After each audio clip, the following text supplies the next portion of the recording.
All right. Well, thank you everyone to come to our third IJGIS webinar series. And I'm very grateful to have the opportunity to have Dr. Wenwen Lee, Dr. Michael Beatty, and Dr. Goodchild to talk about real-time GIS for smart cities based on their highly popular IJGIS publications. As you can see, we have more than 13,000 views for this paper that is appear online on September the 23rd, 2019. So less than 2 years, this paper have been gaining a lot of attention. Today, we will have the three authors that expanded upon this paper to talk about the essence of the paper, but also expanded the more contemporary issues. So when we'll talk about the recent development of GeoAI on smart city, and Michael Batty will talk about how the smart cities, especially during the COVID period, to help the city recovery. Michael Goodchild will summarize and give us broader perspective of what's the next step, next prospect for smart city development. So without further ado, I will have Wenwen to start with her presentation, and for 15 minutes, then Michael Batty, then Goodchild, then we will have 15 minutes for general discussion. And you can raise your hands on the top so that I will call your name when you are ready to ask your question. So Wen, go ahead. Okay. Good morning, good afternoon, and good evening, everyone. Thanks so much, May, for your invitation to introduce our work at the IJGIS seminar series. And today I'm very delighted to join my co-authors, Dr. Betty and Dr. Goodchild, to introduce our paper in real-time GIS for smart cities. And I will address this topic particularly from the perspective of GeoAI. So what is GeoAI? In a nutshell, we can call this GeoAI as the combination of geography and AI. It can be understood as simple as the application of AI technologies in geospatial research. And at a more in-depth level, GeoAI is a transdisciplinary expansion of AI by integrating spatial principles and spatial theory, such as spatial autocorrelation and spatial heterogeneity. We can develop more powerful AI models for better solving geospatial problems and other data analytics in general. And the field of GeoAI develops as its three pillar technologies develops, including computing, AI, and geospatial big data. In the context of smart city, GeoAI can make the city smarter and can increase the city's efficiency as well as its real timeliness. So what does real time mean? Real time often means the right time. So you might have read this news that a few years ago, when a pedestrian was walking her back across the street on Mill Avenue in Tempe, Arizona, which is very close to ASU campus, she was struck by the self-driving Uber vehicle and was killed in the accident.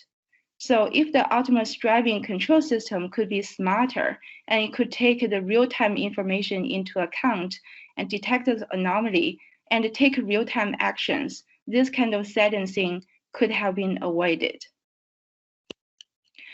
And real-time often means life savings. So this is just a news that came out a few days ago that researchers at Department of Homeland Security, they are advancing AI to support flood simulation software.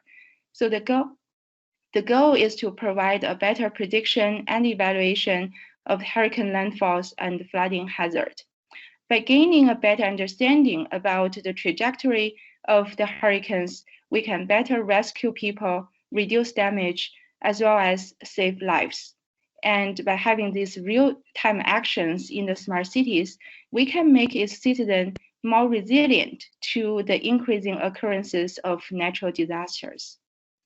And in fact, GeoAI's application in smart cities are quite range into a wide spread of applications. Next, I will give you a few examples. And one of the most compelling form of AI is computer vision. In a smart transportation scenario, we can rely on GeoAI to detect multiple types of objects from images or videos captured at the surveillance camera at the intersection of a road or on the highway. So we can detect different types of objects such as cars, trucks, buses, or pedestrians.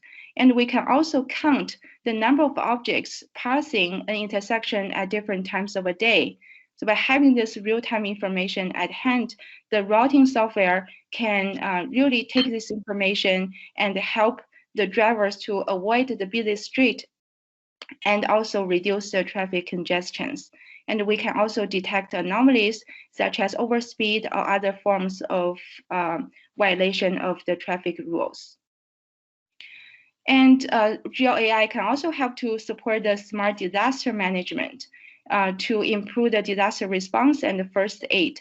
So for instance, after the devastating hurricane Eta and Iota struck Central America in November last year, to support the rapid response, the decision makers needs to have a series of questions answered. For instance, what is happening, right? They need to know what are the disasters associated with the hurricane, be it flooding or a landslide or other type of disasters. And they also want to know where are these disasters happening, right? How many people are affected? And where the most vulnerable people are located, and what are the current damage that this disaster has made to road infrastructure, housing, and other kind of physical infrastructures. Answering these kind of questions requires the rapid gathering and the correlation of both real-time and static geospatial data. And the new technology called knowledge graph, which has the ability to link the cross-domain data, will be capable to support automated question answering in the disaster response scenario. And GeoAI can also be used to support building smart and connected communities. For instance, by mining high-resolution remote sensing imagery over time, we can gain a view about how the land use are changing. And we can also extract the patterns for urban sprawl. So the figure at the bottom left shows by mining a satellite image, we can extract the swimming pools so that we can better assess the housing values and understand whether the existence of swimming pools has an effect to mitigate the urban heat island in the desert city like Phoenix. And there are also other interesting work, for instance, to use AI to support urban configuration and automated urban planning. And the kind of GeoAI research can also vary according to different type of real-time data source in a smart city context. In our paper, we have listed a few data sources, and I will walk through that quickly with you. So we all know that the mobile phone data has become a very powerful source of real-time location data. And by 2020, there are over 5 billion mobile phone users. And they have contributed over 50% of the internet traffic. Leveraging this kind of real-time location data, the business owners can measure and forecast economic activities. For instance, they can gain an aggregated view about the visitation to retail stores, the length of the visit, as well as which are the most popular products. So they can dynamically adjust their advertisement strategies.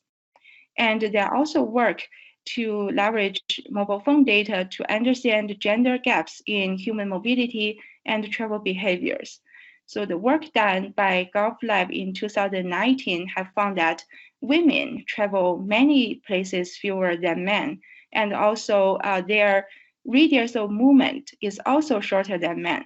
So the authors analyze the underlying reasons and find out factors like income, accessibility to public transit, the childcare responsibilities are all contributing factors that cause the gender gaps.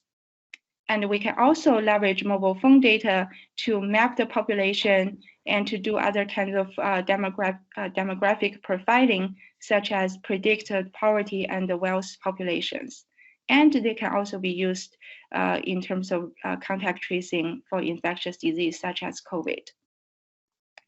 And the social media and volunteered geographic information are also a major source of a real-time data source. So this is statistics shows that by 2020, there are about 4 billion people who have active access to social media. So that is like over 50% of the world population are using social media right now. And the annual increase is 10%. And interesting fact is 99% of this social media access are from mobile phones. And so there's just a few examples on how large amount of the data that the social media are creating. So for instance, on Twitter, there are about 500 million tweets are generated every day. So that's 6,000 tweets per second. And on Instagram, there are about 95 million photos and videos are shared every day. And astonishingly, 90% of the world data has been created in the last 2 years alone. So leveraging this wealth information, we can conduct a very interesting research. For instance, we can explore the clustering patterns to extract the urban area of interest so that we can gain a sense on which parts of the city are more attractive to visitors or to local residents. And we can also identify urban function zones, such as which part is more for recreation, which part is residential or commercial, or other type of urban functions, leveraging multi-source geospatial data. And we can also perform semantic and sentiment analysis. This is really falling in the category of natural language processing. So we know that social media platforms are a major source for collecting public opinions. So using such platform, we can gain customers' feedback about a product, so the business people can push the advertisement to a customer. And we can also gain the human perception about the urban and the built environment. For instance, how do people think about the green space in the city settings? So the urban planners can collect this feedback to support better urban design. And also social network and IoT devices are also a major source for the smart city data. Just give you a quick example, the Audi's autonomous vehicle, they are creating or collecting 4 terabytes of data every single day. So despite combining AI and IoT, there comes the areas of AIoT. The research subcategories includes edge computing, voice AI, and vision AI. So despite the widespread uses, there are also needs to develop open data. As we know that GeoAI are very data hungry, we need community efforts for developing more open data to advance GeoAI research. And at the same time, we also need to develop smarter models, the model that can rely less heavily on the data and to gain the sufficient predictive power as those strongly supervised models. So here is just an example of an open data set for facade parsing from street level images. And some other challenges include, we know that GeoAI has been doing very well in terms of specialized tasks, such as image analysis and voice recognition. So in the future, we may towards develop general intelligence, the GeoAGI, so that we can better answer complex urban design or transportation planning questions. And privacy is always a concern that we really need to make sure that the deployment of the smart technologies and the data collected by them will be well protected and do not fall into the wrong hand. So there are also increased concerns about the potential digital divide and the inequalities caused by these smart technologies between like rural and urban regions. So although a lot of exciting progress has been made, there are also a ton of work that we need to do together to make the city smarter, more sustainable, and resilient. So with that, I will stop my talk and hand it over to Mike. Take the approach of providing an update on the paper because the paper was written in the summer of 2019. And at that point, we were confident that by 2099, the 90% of the human population would be living in cities. And there was no apparent break on the constant growth of cities. However, of course, a lot changed fairly quickly after that. If you like to think of the paper being written in BC, that is before COVID, then what I'd like to do is try to update the contents of the paper based on what has happened since it was written. We talked in the paper about urban problems. So we talked about traffic congestion, crime, rising rents, air pollution, urban heating. And the subtext was essentially that these were admittedly problems, but they were not going to get in the way of the constant growth of cities. And cities were dealing with them in various constructive ways. We didn't talk about older issues that have impacted cities. We didn't talk, for example, about the problems caused by earthquakes, which virtually destroyed Lisbon in 1755 and came pretty close to destroying Tianjin in 1976.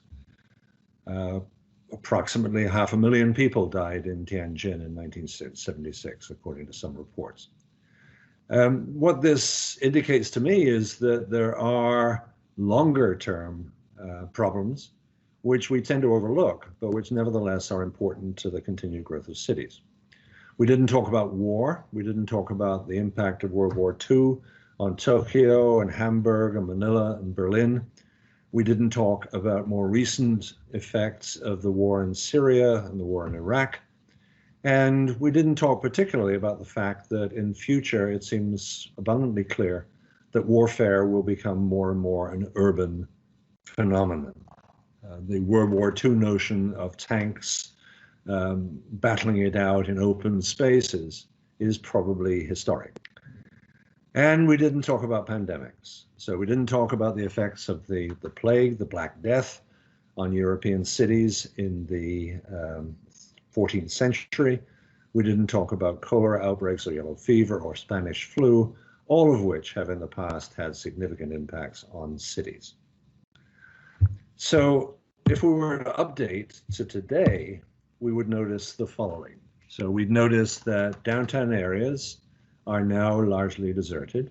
Businesses are closed.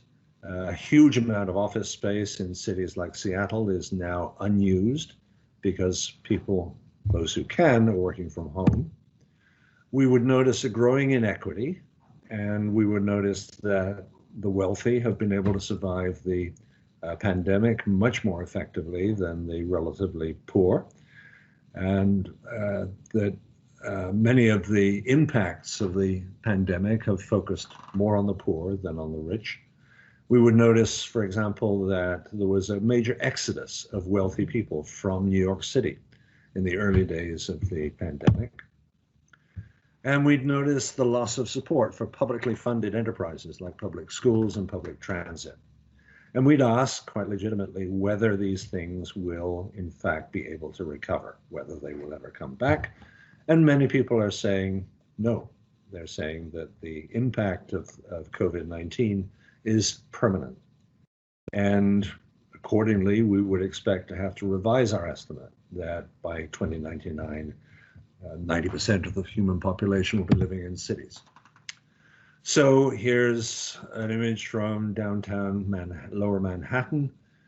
These are businesses that are impacted not only by the lack of customers, but also by the large-scale abandonment of central area office space.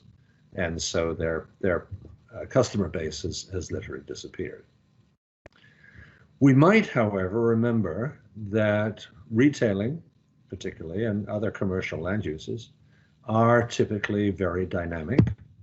And we might recall images like this. This is nothing to do with COVID. This is a pre-COVID picture.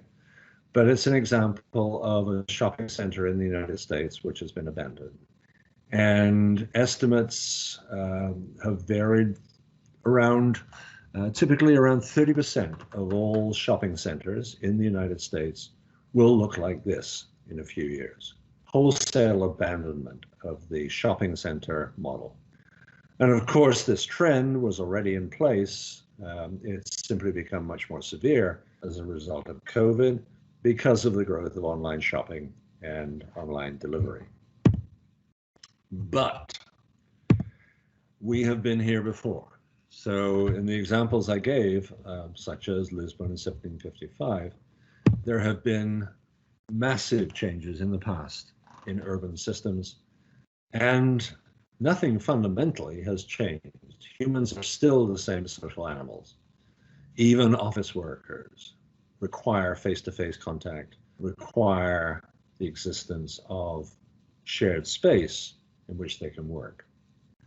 Moreover, if we think that the future lies in Zoom and Teams, all of us now are suffering from Zoom fatigue, Teams fatigue. And we might recall the discussions of the early 1990s, where the death of distance was a commonly heard phrase. This dates from the early days of the web and the internet, and it reflects the notion that people will no longer need to interact face-to-face because the internet is capable of supporting interaction over any distance. So distance as a central concept in geography is no longer as relevant. We no longer hear much about that, and we recognize, I think, today that it was largely misplaced, that concern over the death of distance. Moreover, the worst of the COVID-19 pandemic may be over. There are obvious exceptions, parts of Europe. The last few days in Miami Beach, there have been major issues. And the developing world, which does not have access to vaccination as much as the developed world. These are obviously concerns. And there are, of course, dangers in new variants and in the premature reopening. And in the United States, there's a particular danger in the politicization of the COVID response. So it seems to me that the big opportunity for real-time GIS at this point in time is an opportunity in urban recovery. So I'd like to spend a few minutes just thinking about how GIS, and particularly real-time GIS, might be used, might be developed to support urban recovery. And perhaps the first and most obvious is in the area of logistics.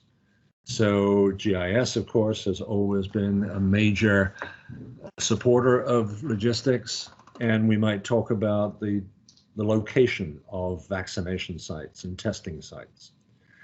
We might talk about the mechanisms used to distribute the vaccine worldwide.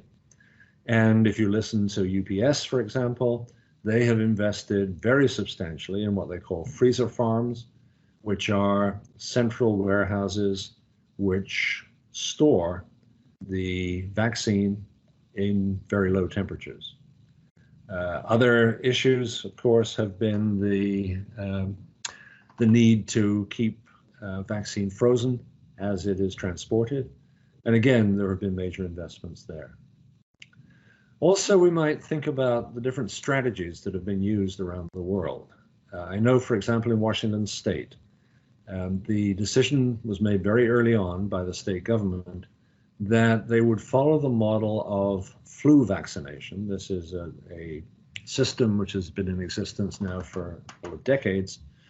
And essentially it relies on a very low order system of vaccination sites, getting them down to a lowest possible order in the hierarchy, and therefore the highest possible density. So I received my shots in the last few weeks by going to a grocery store.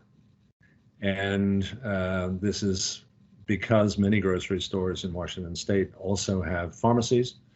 And so I received instructions. Go to this grocery store, QFC, Go to the back of the store, turn left at the meat counter, and there's your vaccination site. And that is very successful in the sense that it's capable of handling large numbers of vaccinations and doing it in a very accessible way. Another issue that I think we should be thinking about is the status of information on points of interest. All of us, I'm sure, have been frustrated, this is from long before COVID, by the slow rate at which point of interest information gets updated. How often have we gone to a restaurant believing it to be open and found that it's closed, and discovered that Google still shows it as open? This kind of information is going to require very rapid update on opening and restrictions as these change from on a day-to-day basis. How do we do that? What sort of mechanisms are available? Is this something for volunteer geographic information? What is it? I think that's a major weakness in our current geospatial infrastructure. Another way of looking at this is to think about ownership of data. And Jeffrey Jacquet at the University of Buffalo has a very interesting phrase. He uses the phrase, the balkanization of the quantified self. Balkanization means endless political division into smaller and smaller and smaller units. And what he's suggesting is that information about us, personal information, is held in numerous places by numerous owners.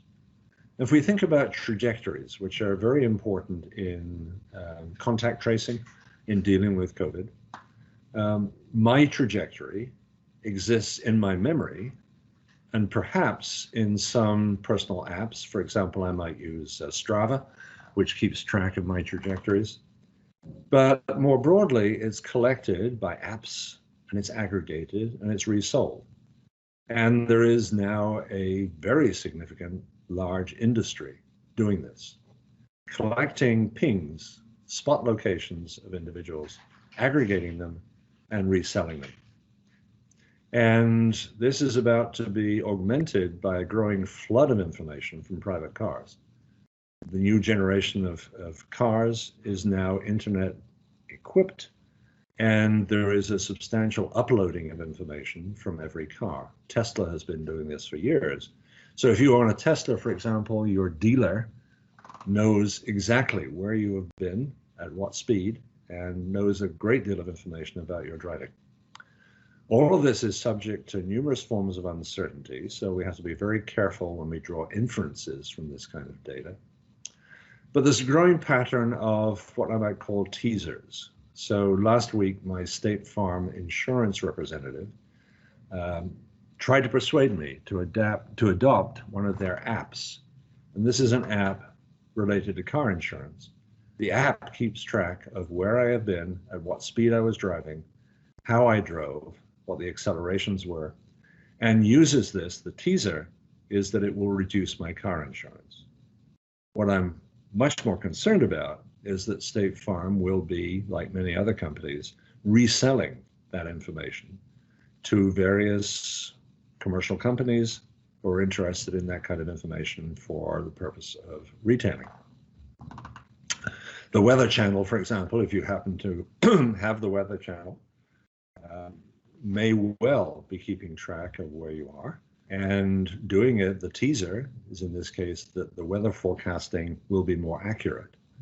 But ask yourself why anyone would need to know your location to a meter in order to predict the weather where you are, which varies, let's say, on a scale of tens to hundreds of kilometers. So here's an example of this kind of thing. The New York Times, about 2 years ago, acquired 300 million pings from an unspecified company. And all there is, these are anonymized, so all there is a location and a IP address. But by linking together all of the locations for one IP address, here are 8,600 pings of one individual. And of course, it's trivial to figure out exactly where that individual lived, where her boyfriend lived, where she went hiking, and where she went shopping, and so on and so forth. That kind of information is, of course, extremely valuable to retailers of various kinds. And then one last example, the urban dashboard. There's an excellent paper in the volume that our paper was introducing by Staley and Kitchen on the urban dashboard. And I think the important question here is, what would a recovery dashboard look like? What would it track? How would you put together a dashboard to track urban recovery from COVID?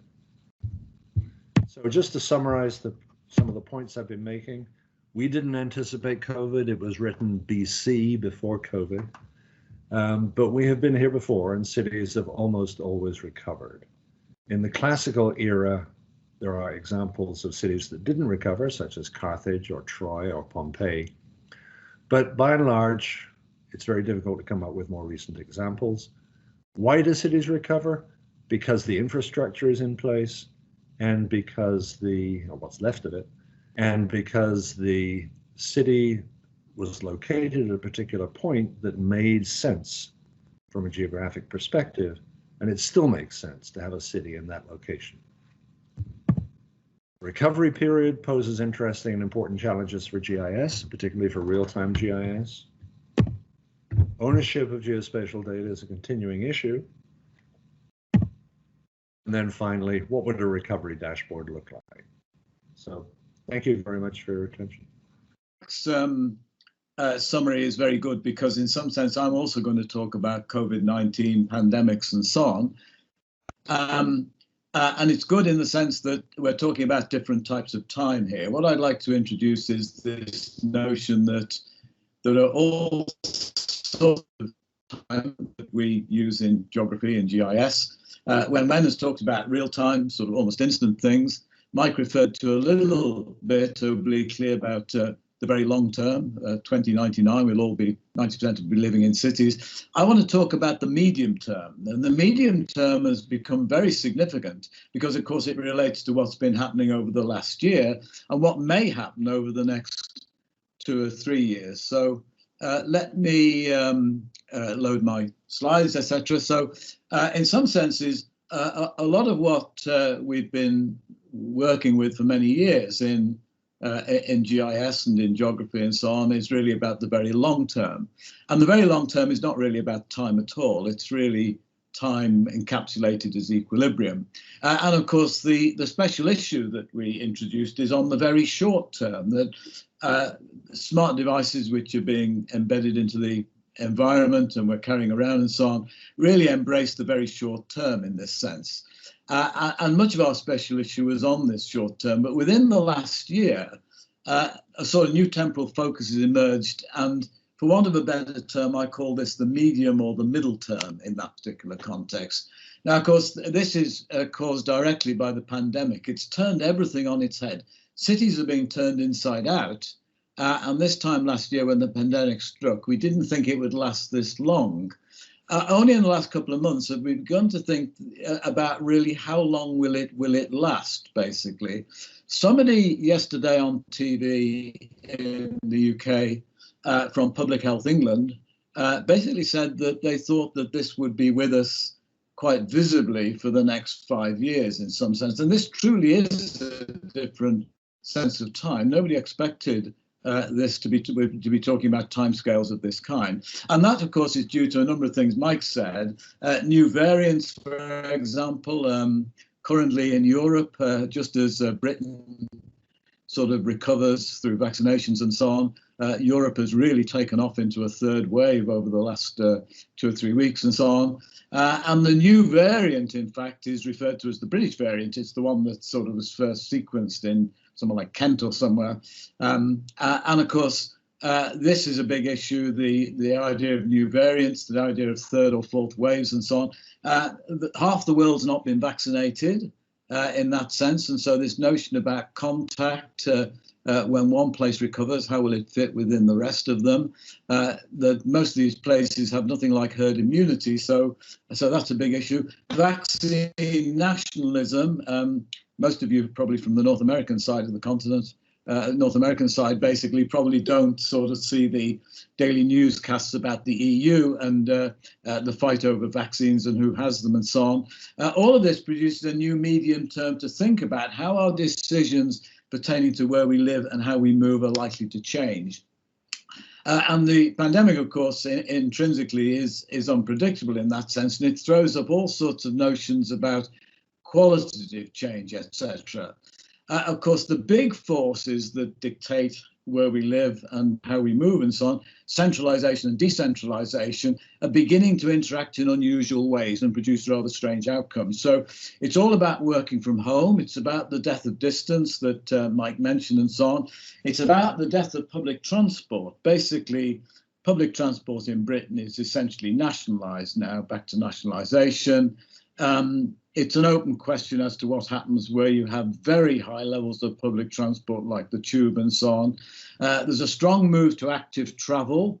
Many of our roads are being turned into one-way systems where there are bikeways and enlarged pavements, or large sidewalks, I should say. And then there's this question of automated travel and what that will do with respect to where we might live in the future.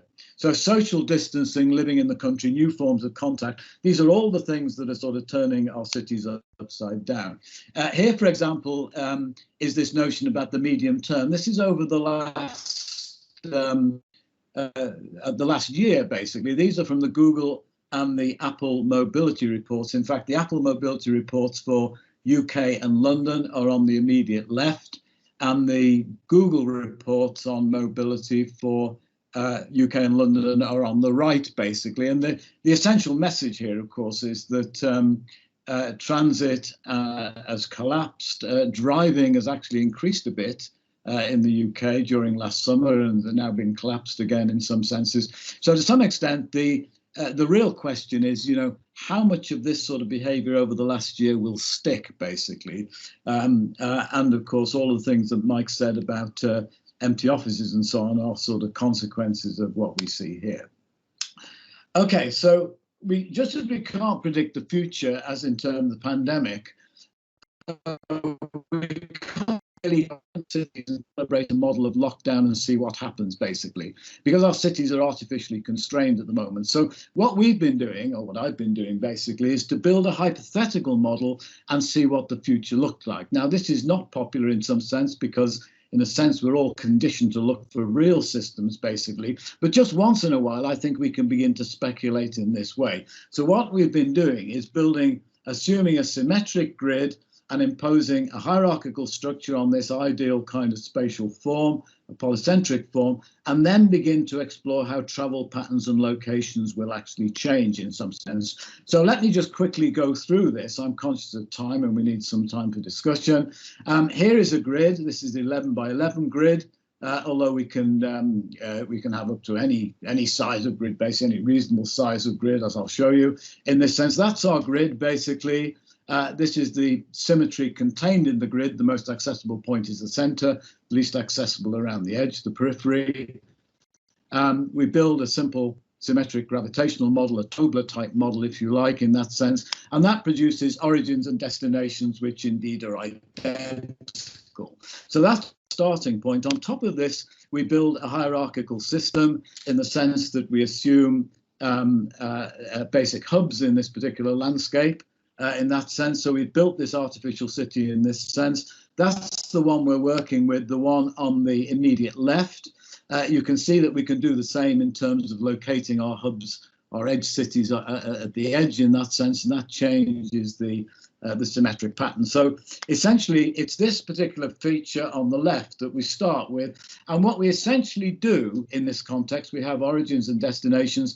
We take away 80% of the origins and activity at the destination, and we assume that 80% is actually working from home, basically, in that sense. So we basically introduce this artificial restriction in that sense. And then, of course, what we do in this context is to relax the lockdown, bring it back to normality, or the old normal in this sense. But at the same time, while we're bringing it back to the old normal, we're actually changing the origins and destinations and letting people respond to the new patterns in this particular context. And of course, we have within this really quite a complicated sort of function which relates to movement in terms of attractions and deterrence. It's a gamma function. Okay, so let me go through that very quickly. This is fairly typical of what happens in a sense that from our lockdown situation, when we bring people back, then essentially we get an increased centralization of people where they live, and back to an increased centralization of people where they work, basically. So the long and the short of it, in our experiments, we've indicated that basically as lockdown comes off, basically, in a sense, from this artificial system, the system does not, blow itself out to the edges in some sense, although we're changing the travel patterns. The actual traditional equilibrium, the monocentric city, is sort of restored. Okay, we have lots of examples of that. We can change our travel functions so that we get more or less exactly the opposite set. There's a whole set of blending that we can do with respect to the attraction and deterrence of these things using the appropriate spatial interaction models. Now, making it a little bit more realistic, throw in some noise, basically, and the top line shows the 11 by 11 grid and what happens in equilibrium, basically, the pattern of the left hand and the middle columns are the starting point, and then they produce an equilibrium, which basically bears out what I was saying, that we get centralization in this particular way. We can also get decentralization. Now, the next thing, of course, is to scale it up and begin to think about how it might be applied to a real place. And the real place, in fact, is London. This is one of our models on the right, which is one of our land use transport models and the zoning system for it. And you can see on the left the hypothetical. So it's moving this hypothetical model to the real system, introducing the asymmetry of the real system into the hypothetical model. We've got about nearly 2,000 zones in this particular context. To give some context in terms of scale, then it's about 80 miles east-west from Reading to Southend. Basically, those of you who know London, and all London airports are included. This almost touches the south coast at Brighton at the bottom there, and Oxford and Cambridge are just on the edge, basically. So in other words, you can see that we've applied this model in this particular way. Those are our origins where people live. Those are our destinations where people actually work, in a sense. London is very monocentric. 650,000 people work in the square mile. There's nobody working there at the moment, of course, or very few. It's where I live, in fact. That's the picture behind me, if you can see my picture there, in a sense. But so we have a massive monocentric city with some degree of polycentricity, etc. So essentially, we go through what we did in our hypothetical model in this particular way, and we can generate different forms from highly centralized picture where you have an implosion almost in the center to an explosion around the edges. And here's a picture of where all the work moves towards the west, Reading basically, and all the population moves towards the east. Under certain travel patterns, this actually happens. And these are the sort of fields on the left. You can see a situation where the centricity has reinforced itself and looks like a sort of a field of iron filings without the magnets, basically. And the previous example I showed gives a field of that sort. So that's basically what we've been doing. We've been speculating about the future, or the near future in the medium term, using ideas from this hypothetical city in that sense. Okay, there's a couple of working papers that you can look at, on one of which is on the CASA website, the other one I'll put up later today, and so on. So the socially distant city speculation through simulation. And at that point, I'll stop and hand back to May. Thank you, Professor Patty and Professor Goodchild and Professor Lee. Wonderful talks overall. So now we open floor for questions, and you can raise your hands or so that I can see you and call your name for questions. There is a question that whether the working paper link will be placed to the chat. So if Dr. Patty give me the link, and I will send the link to the participant. Okay, I can put it in the chat, actually. I mean, hang on a moment. There we are. Okay. Give me a minute and I'll put it in the chat, Mary. Sure. We have a question from Anna Basiri. Okay, Anna? Yes. Hey, I've got a question from Mike. I think they're conveniently both named Mark, so I pose, and whichever would like to take it, that's fine. I would like to see how they would fit into each other. I mean, the recovery period and the hypothetical scenario that Mike Batty actually proposed. Do we have a sense how long would it take for us to get from that extreme that Mike just showed to get to that point that we recover? And if that's compliant with the recovery period that Mike Goodchild was talking about, based on all the indicators that he talked about, for example, the notion of having perhaps bigger offices and abandonment of some of the offices and going through different type of cities or recovered cities, how they would fit into each other. Maybe I could take part of that. I think that one thing that struck me in putting this talk together was the richness of human history. And I would love to know something in more detail about the recovery of cities in the past. So, for example, how much do we know about the recovery of Hamburg after World War II? How much do we know about the recovery of Lisbon after the earthquake in 1755? And I think that kind of analysis would be very helpful as we look forward to the future. So my short answer is, by all means, let's look at the history of human cities and of ones that have recovered and look at the timescale. I'm always amazed at how rapidly some cities appear to have recovered. If you look at the devastation of, for example, Berlin, or Hamburg is probably a better example because it's not split into different political entities. But if you look at the history of Hamburg's recovery, or I know a little bit about the recovery of New Orleans after Hurricane Katrina, and how much more rapid that recovery was in certain societies and certain groups. So it brings us into the role of social culture, social capital, in organizing recovery. And it's that sort of perspective, I think, that will be very helpful in thinking about how cities are going to recover from COVID. But Mike, you've got probably some comments about the other part of the question. Yeah, I mean, in terms of the model that we're playing around with, we essentially recover. We essentially move back to the old normal where everybody is back at work, basically. We start off with 80% of people not working. We can have any percentage, of course. And we move back and we basically change a constant proportion each time period. And that's the critical issue. What are these time periods?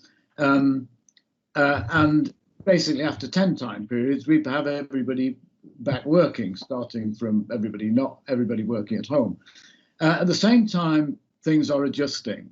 And then, of course, to get the long-term equilibrium, we just run the model through to, well, once you run it through to 100 time periods, then you get either everybody living in the same place and so on.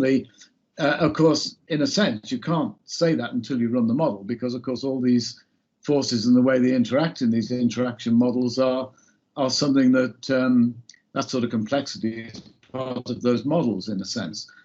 So in other words, the big question is, how realistic is this period of recovery? How long do we have anything that tells us about how we recover? Now, I think there is evidence out there, but it's never quite been assembled in this particular way. I think, as Mike said, that if you looked at London during the plague years, the last plague, of course, was 1665, I should say, just before the fire.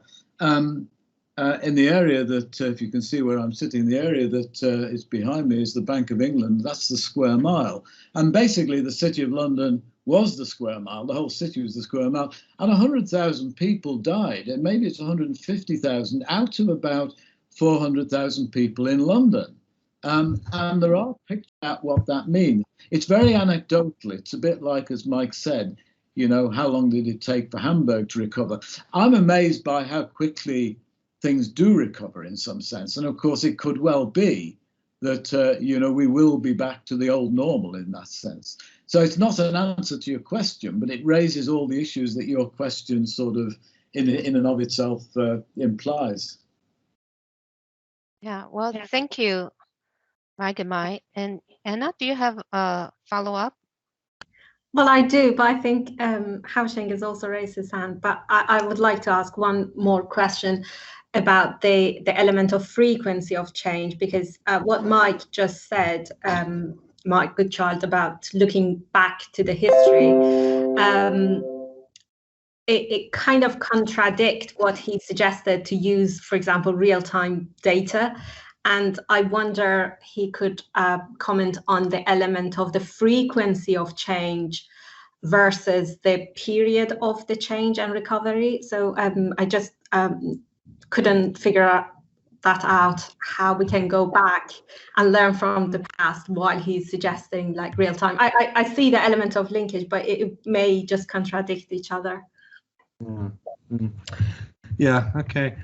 This frequency versus interval.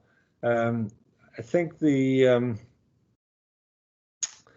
are many examples where a given city has been repeatedly hit by various kinds of disaster, and they aren't easy to find. And generally, I think what the subtext of what I was saying is that I think we wrote that paper on the assumption that cities were stable, that growth would continue forever.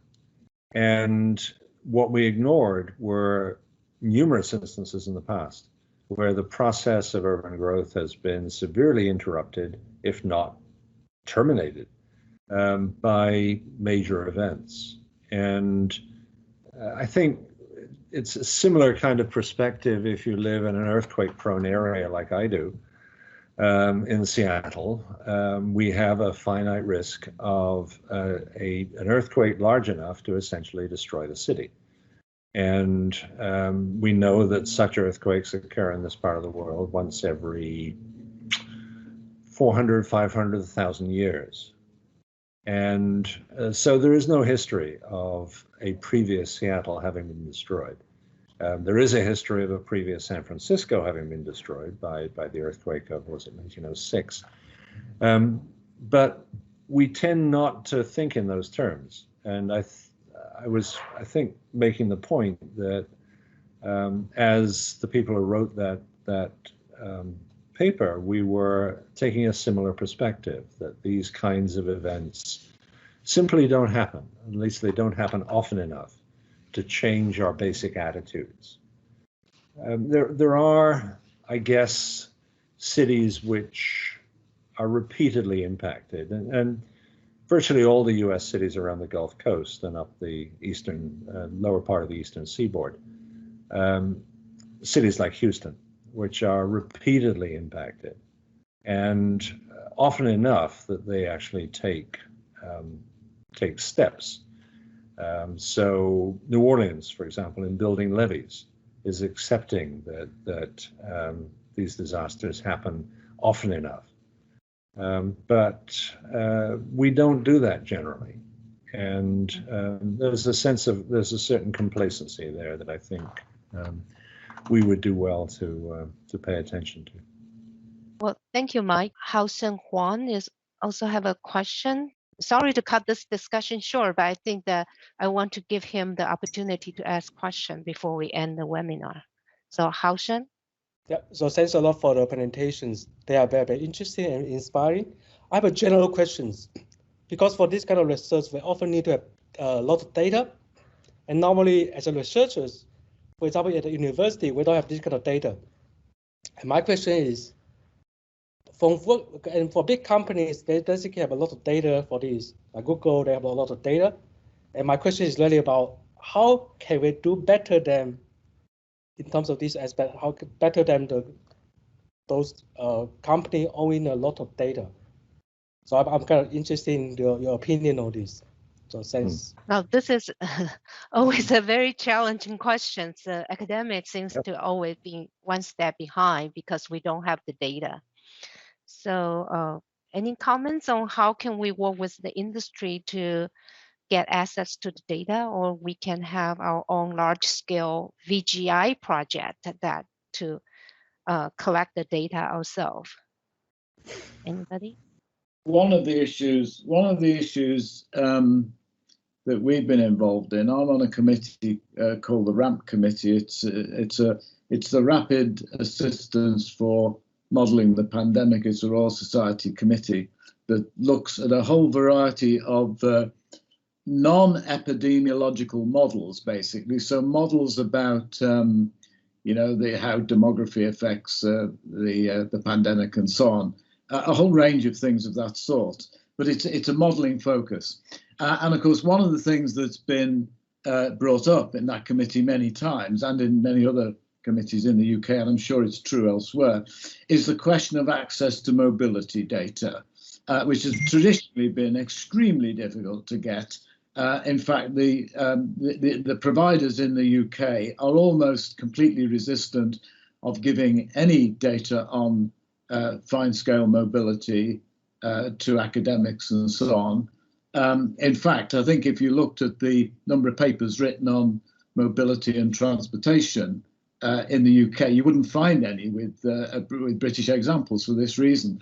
And during the pandemic, we've been able to make a little bit of progress there. Grudgingly, some of that data has been released because those companies feel there is a sort of public a public face to what they do in some sense, but it's still very, very problematic in that sense. So I think the whole question about access to some of these new sources of data is just a recurring issue, basically. And it varies with culture, language, it varies with a whole range of things in that sense. But it's been, during the pandemic, a little bit more of it has been released, I would think. And in fact, what we're finding in the UK, the Office of National Statistics, which in fact is a very impressive organisation, are basically beginning to collect some of this data, which has not been the case before. A lot of municipalities too, for example, the Greater London Authority, are now collecting data of a kind that previously was either not collected or collected by companies in some sense. So there is a little bit of hope in this because of the fact public agencies are beginning to think that, yes, they do need these sorts of data. There is a very interesting question that asked in the chat by Paul Zhao. And he mentioned that during the quarantine in Hangzhou, citizens have to have a health code app to travel around the city. But it turned out that there is a bug in the app that having caused problems for people to travel and then shut down for a few days.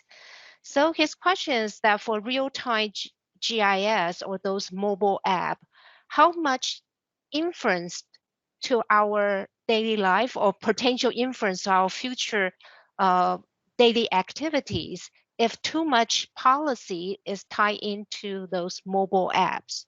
Yeah, I think people are always busy gaming new technologies, and there are many, many different ways of gaming technologies, but it's an inevitable process. So take facial recognition, for example. I think it's not hard at all to figure out how you would game facial recognition technology. What you would do, wearing a hood is probably the simplest, but there are many, many others. And I think we could do the same we could say the same for the technology that captures your identity when you board a bus, or the technology that monitors your email. If you're like me, your university now has access to all of your email. There's always there are ways of gaming any new technology, and people will inevitably be tempted to do so. So that's, I think, one way in which technology modifies behavior. I think the more serious ones would be where you decline to do something or decline to act in a particular way because of the threat that you are, that your information is going to be captured. I raised the issue of the State Farm Insurance app, and the result of thinking about that is that I will not sign up for that app. The temptation of reducing my car insurance by a few dollars is not sufficient to justify surrendering personal information to the company. Well, let me say, I think what you're doing, May, is tremendous. I think this idea of taking papers out of IJGIS and making them the subject of webinars is really interesting.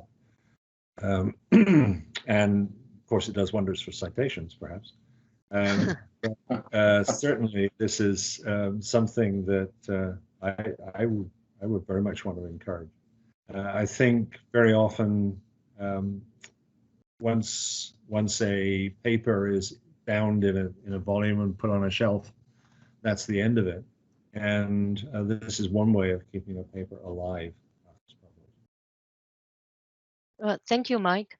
And I also think that because our field is so diverse and have a wide range of topic, and very few researchers can really cover all this topic in the graduate seminar. And I'm hoping that to have the webinar and recorded sessions allow integration to graduate seminar or to inspire young researchers on certain topical area. Yeah, I think this certainly is one aspect, one consequence of COVID that I very much want to see continue.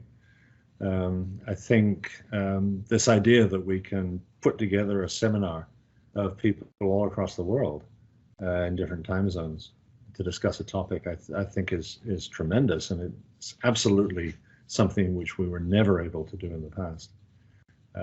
And all the disadvantages of Zoom and Teams, I think in this case, get outweighed by the benefits of doing something like this. Thank you. Oh, I guess that I also want to thank May for the invitation and organization of the webinars. I have learned a lot from the first two, and like Mike, I hope we can continue this discussion and join the IJGIS to make the journal better and also make the field more advanced. I would just say that I think there's been a very interesting webinar, which has raised a lot of interesting questions about data. And, in reflecting on COVID-19 and the recent times, then I think that there may well be a lot more data that we can begin to piece together, when the dust settles, if it settles, basically. But at some point, when we've got greater control of the pandemic, I think we'll be able to put data together which does begin to answer some of these questions, such as the one Anna asked about resilience and recovery and things of that sort, as well as potentially the use. We'll find out about the use of other data sets, basically from companies and so on. So I think that our concentration on this sort of thing this afternoon has been really quite useful from that point of view. It elicits a lot of interest in what kind of data we can get from events of this kind, really, in that sense. And thank you, May, for organising it. It's excellent. Yeah. Thank you. Our next webinar will be based on the paper, Why Did a Vehicle Stop? IJGIS editors consider this paper an exemplar methodology of using machine learning for trajectory analytics. I hope to see you there. Until then, have a great day. Bye-bye.